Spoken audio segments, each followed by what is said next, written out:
لا انا قلت منذ قليل، قلت في اطار الثقه اللي خصها تكون دائما، اللي خصها ان نحاول ما امكن نشيعها بين الشباب وبين المواطنات والمواطنين.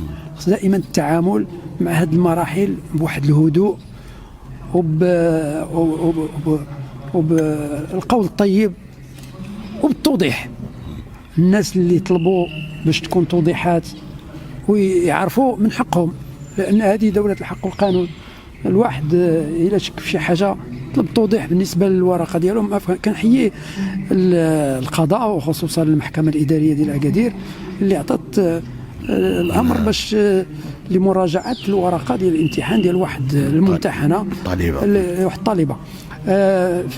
ولكن من جهة أخرى السلطات العمومية وعلى رأس وزير العدل، كنت تمنيت أنا وزير العدل ما يكونش عنده هذا رد فعل اللي هو نفسه اعتذر عليه، ولكن هذا كيدير شويه ديال التوتر، لان رد فعل من هنا رد فعل من هنا ما بقاش الامور كتمشي في الاتجاه السليم باش نعرفوا المشكل فينا هو ونحلوا هذا المشكل. فالجميع يتعاون باش نخرجوا من هذه المرحله بسلام ان شاء الله.